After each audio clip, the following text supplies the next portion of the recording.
जय मां Sharade students, welcome to my channel Riddhi tutorial classes. आज का जो हमारा टॉपिक है कोऑपरेटिव सोसाइटी का लिमिटेशन। पिछले क्लास में हम लोग कोऑपरेटिव सोसाइटी का मीनिंग, कोऑपरेटिव सोसाइटी का फीचर्स पढ़ लिए थे। अब जो आज का टॉपिक है उसमें हम लोग इसके डिसएडवांटेजेस को देखेंगे, मतलब लिमिटेशन को देखेंगे। तो चलिए आगे वीडियो की ओर।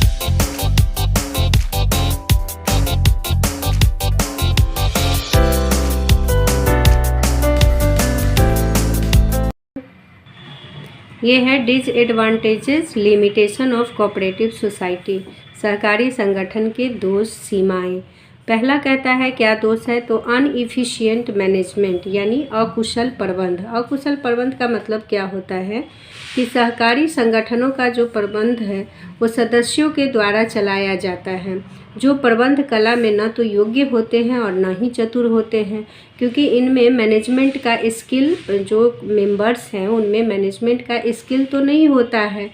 इसलिए प्रबंध जो है वो अनइफिशिएंट हो जाता है, मतलब अकुशल प्रबंध हो जाता है। जब मैनेजमेंट मैनेजर के द्वारा होता है तो वो एमबीए करके आए होते हैं, उनमें एक स्किल होती है, नॉलेज होता है उसका, तो वहाँ पे प्रबंध क्या होता है, कुशल होता है। बट यहाँ पे अनइफिशिएंट होता है, अकुशल होता है।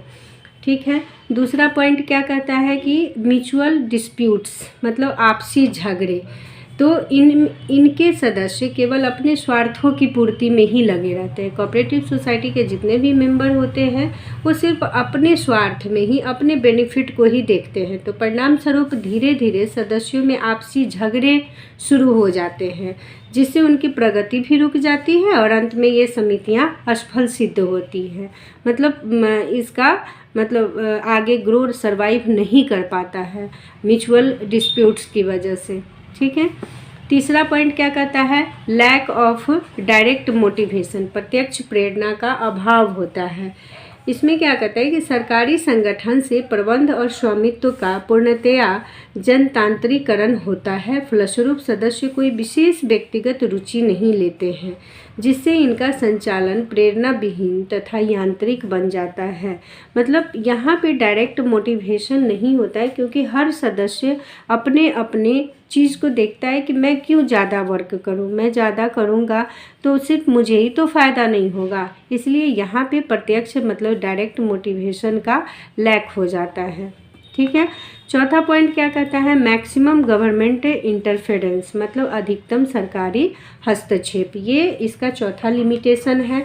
इसमें क्या होता है कि सहकारी समितियों में सहकारी समिति अधिनियम के अतिरिक्त भी अन्य कई प्रकार के सरकारी हस्तक्षेप यानी गवर्नमेंट का इंटरफेरेंस होता है। मतलब एक तो इसका रजिस्ट्रेशन तो होता ही है कोऑपरेटिव सोसाइटी एक्ट के अकॉर्डिंग, और उसके बाद भी गवर्नमेंट हमेशा इसमें इंटरफेरेंस करते रहते हैं, इनके लेखों का ऑडिट करते रहते हैं। भी सरकारी अधिकारियों द्वारा ऑडिट सरकारी अधिकारियों द्वारा किया जाता है, जिसके कारण गवर्नमेंट का इंटरफेरेंस रहता है, क्योंकि गवर्नमेंट से इनको लोन प्रोवाइड होता है, ग्रांट मिलता है। इसके कारण गवर्नमेंट समय समय पर इसका इंस्पेक्शन करते रहती है। पांचवा क्या होता है, कैश सेल्स, मतलब यहाँ पे हमेशा नगद विक्रय ही होता है, क्रेडिट सेल नहीं होता है। इस कारण भी यहाँ पे असुविधा महसूस होती है, क्योंकि कुछ जो क्रेडिट परचेज करने वाले लोग हैं तो उनको क्रेडिट तो यहाँ होता नहीं है, ज़्यादातर नगद व्यापार ही होता है, नगद सेल्स होता है, इसलिए वो भी यहाँ प्रॉब्लम क्रिएट करता है। नेक्स्ट पॉइंट क्या होता है, लिमिटेड कैपिटल। यहाँ पे कोऑपरेटिव सोसाइटी का कैपिटल भी क्या होता है, लिमिटेड होता है, क्योंकि यहाँ जितने भी मेंबर होते हैं वो कम पूंजी वाले होते हैं, कम कैपिटल लेकर आते हैं, इसलिए यहाँ पे कैपिटल का भी लिमिटेशन होता है। ठीक है। नेक्स्ट पॉइंट क्या कहता है, lack of public confidence. Lack of public confidence में क्या कहता है कि प्रायः यह देखा जाता है कि कुछ विशेष व्यक्ति ही इनकी प्रबंधकीय समिति के सदस्य बन जाते हैं। मतलब प्रबंध की इसका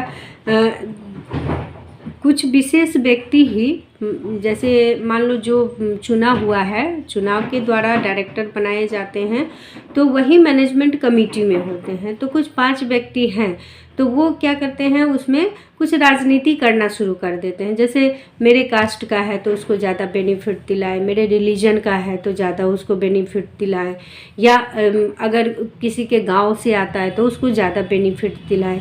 तो इसलिए जनता में विश्वास की कमी हो जाती है। ठीक है। नेक्स्ट पॉइंट क्या कहता है, lack of proper accounting system, उचित लेखा पद्धति का अभाव।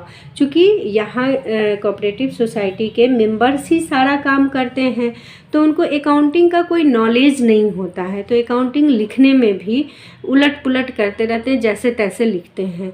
तो यहाँ पे प्रॉपर अकाउंटिंग सिस्टम नहीं हो पाता है। ठीक है। नेक्स्ट क्या पॉइंट कहता है, लैक ऑफ सीक्रेसी, मतलब गोपनीयता का अभाव।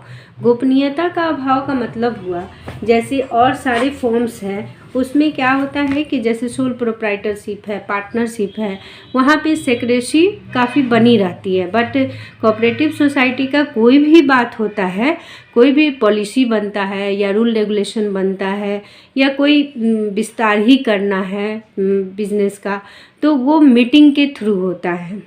ठीक है। और उसका रजिस्ट्रार को भी रिपोर्ट देना होता है, गवर्नमेंट को भी बताना होता है। तो इसलिए यहाँ पे सीक्रेसी नहीं बनी रहती है, गोपनीयता का अभाव हो जाता है। ठीक है।